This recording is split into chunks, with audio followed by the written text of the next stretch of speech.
Atirou-se com as botas carregadas de lama por cima da relva seca do canteiro. Atravessou todo o parque abandonado. Entrou por ali dentro. Quando se viu no meio das pessoas, não sentiu a inquietação que esperava. Tudo lhe parecia agora menos grave. Estava cansado demais. Havia muita gente e uma vozearia indistinta que o vento sacudia aos bafos em todas as direções. Mas as pessoas não estavam alegres nem tristes. Encontravam-se, cruzavam-se, evitavam-se, seguiam pelas ruas estreitas a dar volta a tudo aquilo e recomeçavam o passeio horas seguidas. Matavam o tempo livre com pouco dinheiro. Tinham feito o mesmo no outro domingo. E no outro. E no outro. Era uma multidão desapaixonada. O vago ar de festa desses restos melancólicos de feira de outros tempos vinha das barracas de lona, muito agarradas umas às outras, pequenas, tortas, sujas, onde uns homenzinhos da idade da cidade vendiam martelos sem cabo e chaves em segunda mão, peças desirmanadas, bugigangas. E vinha sobretudo lá do centro, do carrossel e de outras tendas, maiores e apinhadas, onde havia sardinhas e bolos de bacalhau, e vinho. Não sentia medo nenhum. O encontro com a cidade dava-lhe uma alegria interior, silenciosa, reprimida, que quase lhe molhava os olhos. Ali, no meio de tanta gente desconhecida, com a cara franzida por causa do vento, coxo e emagrecido, de chapéu puxado para os olhos, quem o reconheceria? Olhava com curiosidade os homens abancados nas barracas de comida, como quem anda simplesmente a matar horas, e pensava muitas vezes com uma felicidade quase infantil aquilo mesmo. Ninguém o conhecia. O artelho inchado continuava a doer. Deveria ligá-lo, fazer qualquer coisa. Mas a atmosfera de companhia deixava-o suportar as dores com uma serenidade que não sentia há muito tempo. Há quanto tempo? Por fora, era um homem como qualquer outro. E isso abria nele a esperança de vir a ser de novo um homem como qualquer outro, também por dentro. Era preciso deixar passar os dias, talvez anos, com paciência. Embora a falta de um cigarro ou de um naco de pão, sobretudo de um bocado de conversa, o transtornassem. Quanto menos tinha, menos exigente se tornava. E a certeza de que ninguém ali o conhecia, nenhum "Olá Gaspar! Olha quem ele é!" empurrava-o brandamente para todas as imprudências. Estava muito cansado. O vento varria para um lado e para o outro a vozearia. Fazia pairar em toda a feira a música pegadiça do carrossel. As mulheres mais novas trauteavam-na entre dentes, sorriam sem saber porquê, puxavam com gritinhos alvoroçados os lenços escuros que lhes voavam da cabeça. Um cheiro acre a sardinhas assadas escapava-se da animação das barracas. Era ou não era um homem como qualquer outro? De pouco lhe servia olhar as compridas filas de sapatos velhos, como quem está interessado, os serrotes sem pega, os montes de pregos tortos nesta e naquela tenda. O cheiro, a comida e a algazarra que o vento trazia das outras barracas abriam-lhe as narinas, puxavam-no. Rondava de longe, tentando marcar uma linha de fronteira aos próprios passos. Mas, de repente, sem querer ou sem poder pensar mais, furou por um grupo de homens que barravam o caminho e ali entrou. Tinha ainda algum dinheiro. Ninguém ali o conhecia. Tinha dinheiro. E então? Pensava, já no meio das compridas mesas de pinho, vendo os copos cheios, os pratos servidos, os beiços dos homens luzindo de gordura, os olhos excitados das conversas no abandono de domingo e o grande fogão, atrás do balcão improvisado, com a esguia chaminé enfiada num rasgão feito na lona a tirar o fumo para os ares. Havia uma mesa, ao fundo, com um homem e uma mulher, sentados muito à ponta, em frente um do outro. O resto da mesa, longa e estreita, vazio. Devia ser prudente. Uma mesa sem ninguém é que lhe convinha. Ou talvez não. Seria acaso prudente isolar-se dos outros? Mostrar-se? Ficar tanto tempo especado no meio da casa? Quando caiu no banco, Esteve algum tempo sem conseguir levantar os olhos das largas manchas de vinho no tampo da mesa. Pensava na ousadia de estar ali sentado e afinal na sorte de estar ainda vivo. Depois ergueu os olhos, pouco à vontade, baixou-os, tornou a erguê-los. Era um casal vulgar.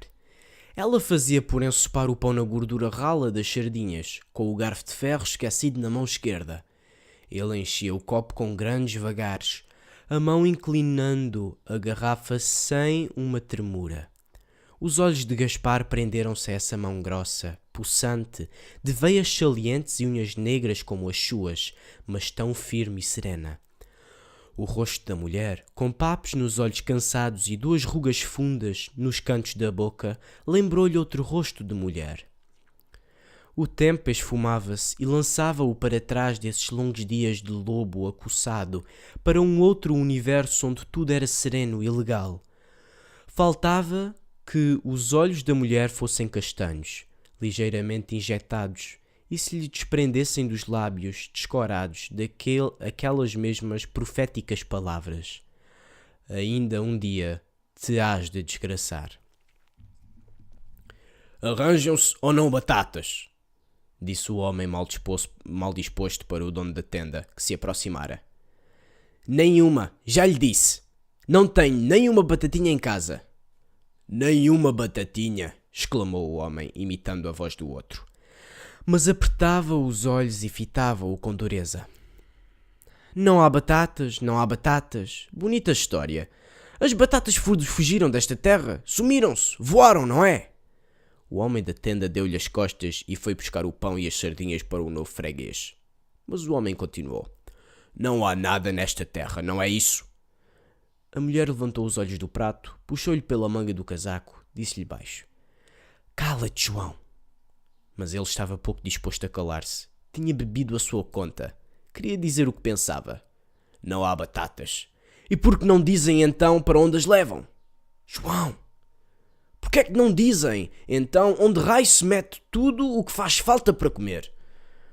A mulher puxava-lhe pela manga do casaco. Dizia, cheia de cautelas. Homem, lembra-te da outra vez.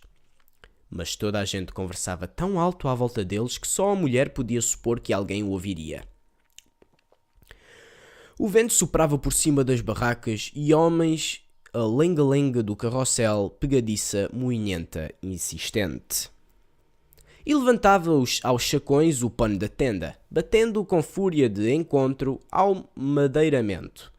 Quando isso acontecia, Gaspar via para a direita um pedaço de terreno abandonado, as traseiras da feira, com montes de caixotes abertos e vazios, e mais longe, ao pé de uma árvore nua, um parzinho conversando. Um soldado e a sua namorada. As saias da rapariga agitavam-se ao vento. O cabelo caía-lhe para os olhos, e ela atirava-o para trás, num movimento rápido e feliz, elástico, alegre, como um potro que sacode as crinas relinchando. Era um pedaço também do mundo antigo de Gaspar. Depois, a lona da barraca caía com violência. Batia vigorosamente. Não se via mais nada. E vinho. 3 decilitros. Os olhos de João tinham-se pregado nele. Você já viu esta marmelada? Nenhuma batatinha. E imitava a voz do taberneiro. Nenhuma batatinha. Gaspar acenou com a cabeça. Sabia bem o que ele queria. Onde aquela conversa ia dar. Mas bico calado. Entregava-se todo ao prazer de estar ali sentado no meio de gente, comendo com gente, ouvindo, sentindo gente ao pé de si, como se fosse um homem igual a qualquer outro. Era tudo o que queria. Mastigava as sardinhas demoradamente, gastosamente, com verdadeiro gozo, fazendo esforços para não começar a rir e a falar sozinho. Nada mais lhe interessava.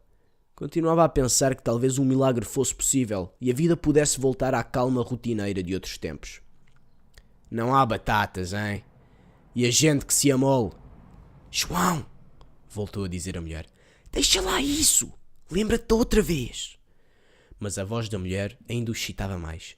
Nunca as cortei, hein? Ninguém me mete medo. emborcou o novo copo e bateu na mesa com violência, desafiando com os olhos o mundo inteiro. Gaspar, a mulher, a mesa, o copo, o prato. Nunca as cortei, hein? Eram palavras que se formavam, se apagavam, voltavam a formar-se no coração de Gaspar. Não ter medo de nada, de ninguém. Ter a força bastante para não hesitar. Ser ousado, ser forte. E quem sabe, não tinha deixado enfim de rondar as terras de longe? Não entrara na cidade? Não estava ali? O outro enchia de novo o copo, resmungando. É por toda a gente ter o rabo entre as pernas. Bebia-o de um trago. É por toda a gente ser assim. Deixa, homem. Come as sardinhas. Deixa lá isso. Aos olhos de Gaspar, a mulher que tinha em frente, o marido, o prato e as espinhas das sardinhas, a mesa, tudo balouçava lentamente. Um leve torpor tomava conta dele. Estava ali? Tinha tido a coragem de entrar pela feira dentro e sentar-se ali? O vento aumentava e levantava mais a miúde a lona da barraca. Lá estava outra vez o terreno abandonado, com os caixotes abertos e vazios. O chão enchia-se de coisas em que primeiro não reparara e que não chegava a saber se realmente via ou apenas recordava de outros tempos e lugares. Uma casca de laranja muito enrolada, uma garrafa preta de gargalo partido, uma cabeça de peixe. O soldado tinha levado a rapariga para mais longe e punha-lhe as mãos nas ancas.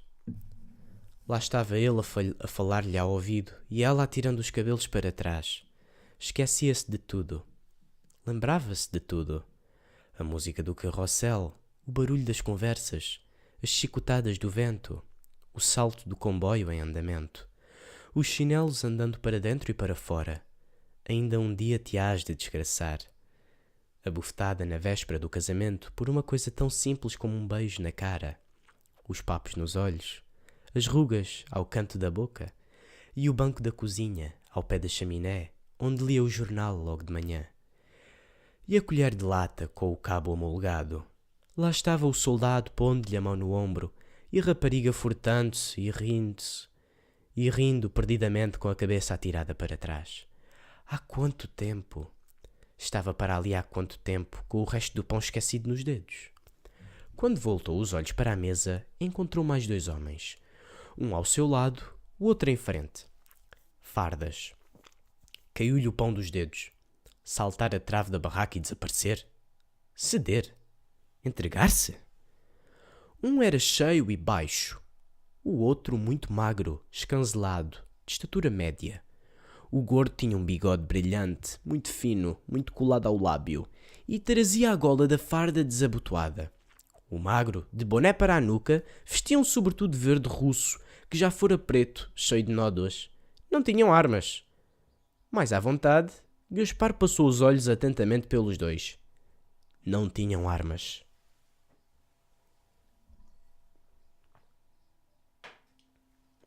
Servido? Disse o gordo, abrindo uma boa navalha de folha larga para cortar o pão. Obrigado, disse Gaspar em guarda. Já comi. E ficou-se a observar esses estranhos fiscais, saboreando com tanto gosto as suas sardinhas, entalando-as no pão com as navalhas, metendo conversa. O gordo pegava no copo com devoção, de dedo mínimo todo em arco, e já devia ter bebido outros copinhos antes de ali chegar. Não parava de rir, com a boca a abarrotar, divertidíssimo com tudo o que dizia ou não chegava a dizer. O magro era outro mundo. Comia em silêncio, bebia pouco, limpava os dedos meticulosamente às abas do velho sobretudo. Não prestam, disse o gordo, mas comia com avidez, como se achasse tudo muito bom. Nunca vi sardinha tão magra. Quem quer o barato? Resmungou o outro sem levantar os olhos. Isso. Quem quer o barato? Isto? Nem dado. E corria os olhos vivos, negros, pequeninos, astutos, pelos companheiros de mesa. Gaspar fez que sim com a cabeça, sempre em guarda, mas João conservava uma cara impassível, hostil, que punha a mulher em aflições e a forçou a dizer: as de 8 tostões é que são boas. O gordo achou muita graça a isso. Bateu com as mãos na mesa. Riu até ficar de cara vermelha. Tu lembras-te, Ernesto? Ernesto abanou a cabeça gravemente. Lembrava-se. Disso e de muitas coisas mais. Mas não era homem que achasse interesse em recordar.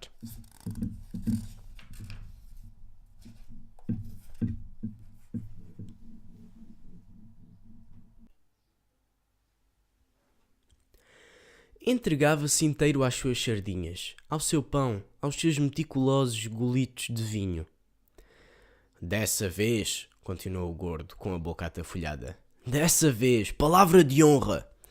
João cerrou as mãos de impaciência, e quando buscou instintivamente os olhos de Gaspar, encontrou-os lá para o fundo, debaixo das grandes abas negras do chapéu.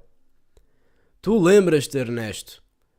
O fiscal procurava também os longínquos olhos de Gaspar.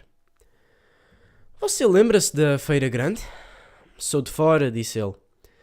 E arrependeu-se logo. Era uma pista, devia estar sempre calado. Ah, disse o gordo. Mas lembram-se vosso mecês, pois foi num daqueles pavilhões grandes. Pelos dentes ralos a comida apontava.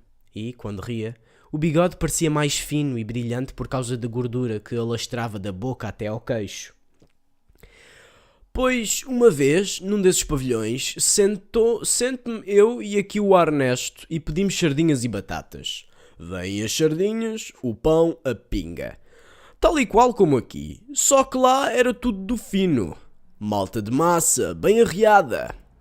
Falava devagar, com intervalos longos, antevendo o efeito, enquanto sorvia o vinho ruidosamente, de dedo sempre arqueado. Pois chega-se à altura de pagar e que havia gente de ver. Ah, dessa vez! Exclamou radiante. Dessa vez! Palavra de honra! Oh, Ernesto, tu lembras-te da cara do gajo? Mas que é que a gente havia de ver? Cada sardinha, 2 escudos, hein? Estava voltado para Gaspar, bradindo a navalha. Irra! Disse Gaspar sem convicção, só porque era preciso dizer qualquer coisa. Hein? Cada sardinha 2 escudos. Tínhamos comido 4 sardinhas cada um. Lembro-me como se fosse hoje. Com vinho e pão e tal. 25 escudos. Livra? Disse a mulher do lado. Já é roubar. Ah, mas já vai ver. Vai ver o melhor. O Ernesto que diga se isto não é a pura da verdade. Vou eu, ponho-me em pé e digo ao homem: alto lá, o cavalheiro está multado. O barulho aumentara na barraca. Não havia um lugar vazio. E em pé, junto ao balcão, homens que vinham chegando emborcavam copos, deixavam-se ficar discutindo. Mas a moinha do carrossel dominava tudo. Entrava por ali dentro como por toda a parte, na feira varrida de vento. Oh, Ernesto, tu lembras-te bem da cara do bicho? Multado. Sim, senhora, multado. Tiro o cartão da algibeira e atiro-lhe assim. Aqui está. Fiscal auxiliar. Casa fechada. Etc. João arriscou do outro lado da mesa. Isso quando foi? Na feira do outro ano. Não me lembro nada disso. Não me lembro de nenhum pavilhão ter fechado. Então o gordo largou às gargalhadas. Batia com o cabo da navalha na mesa, perdido de riso. Estás a ver isto, oh Ernesto? Não se lembra de nenhum pavilhão ter fechado. O que interessava a Ernesto eram as sardinhas, o pão, o vinho.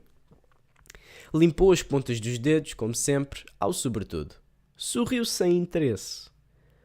Pois que fique sabendo que a porta fechou e o homem foi chamado lá abaixo. Ora essa, pois se eu trabalhei na feira todas as noites e não vi nada disso. É que não deste conta, disse a mulher prudentemente. Estás a ver, ó Ernesto, que não vi nada disso. Pois fique sabendo que esteve fechada o resto da noite e só abriu no dia seguinte. Preços de especulação. Puxei do cartão, multei, levei o homem comigo. O que lhe valeu, fique vosso mercê sabendo, foi ser amigo do nosso chefe de serviço. Está a ouvir? Foi só o que lhe valeu. João então sorriu para Gaspar.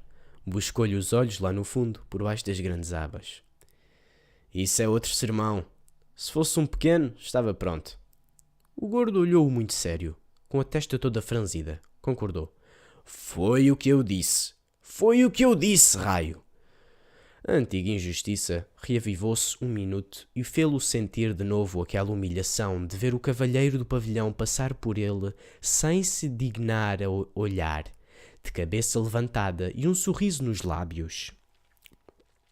Mas logo voltou à expressão prazenteira. Ordens são ordens, não é isso? Só de me lembrar da cara do gajo quando puxei do cartão. Palavra de honra. Passou um mau bocado. Só de me lembrar disso, ainda arrebenta a rir. Nessa altura, o magro limpou a lâmina da navalha a um último pedacito de miolo de pão, inspecionou-a com cuidado, guardou-a, disse entre dentes. Vamos. Já? Não vai mais uma pinga? Vamos, tornou Ernesto. São quase 7. O guarda levantou-se sem vontade nenhuma. Raio, são quase 7. Saúde à companhia. Vamos pagar. E desapareceram. O silêncio ficou na mesa. Só a mulher, passado um grande bocado, ergueu a voz. Raio de fiscais, nunca vi coisa assim. Por um osso fazem tudo, disse o marido.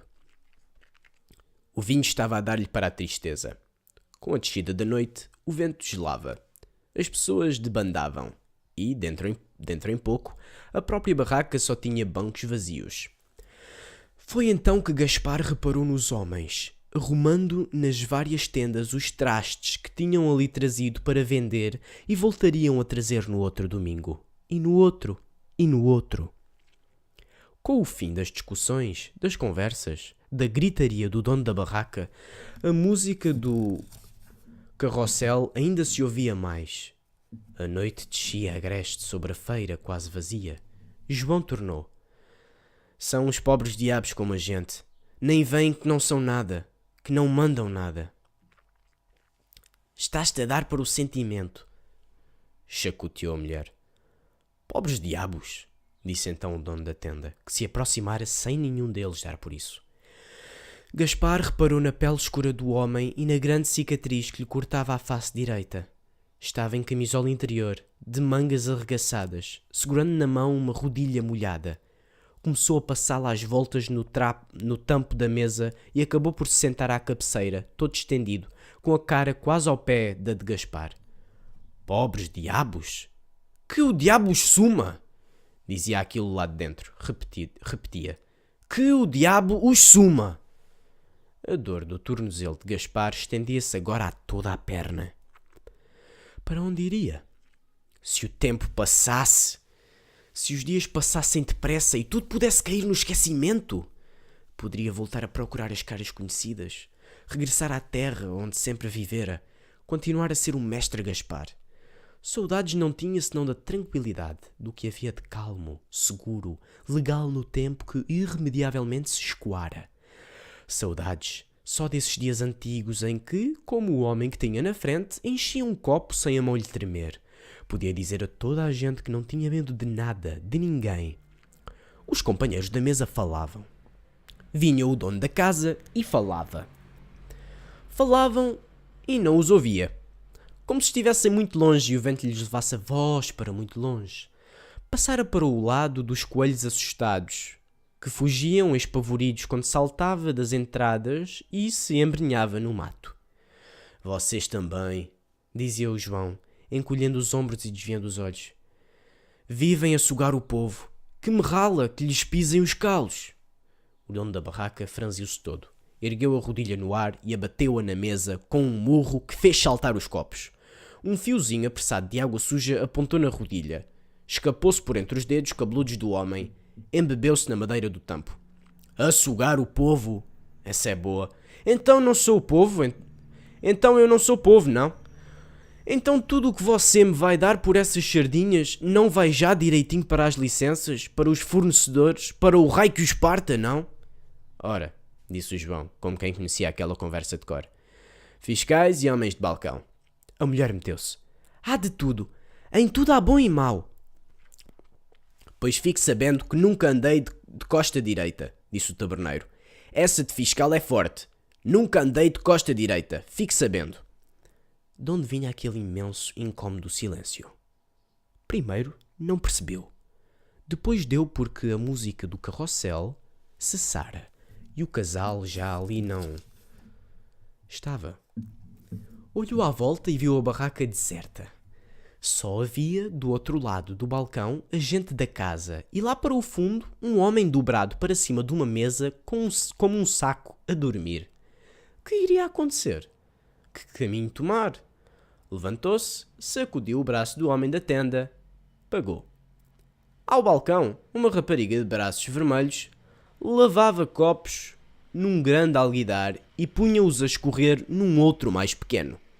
Um rapazinho pálido, com os dedos caídos para os olhos, com os cabelos caídos para os olhos, ia-os tirando dali e limpava-os de qualquer maneira.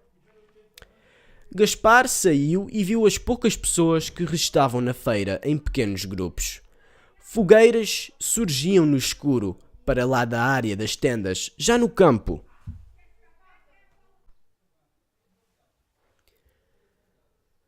E, do outro lado, era a cidade.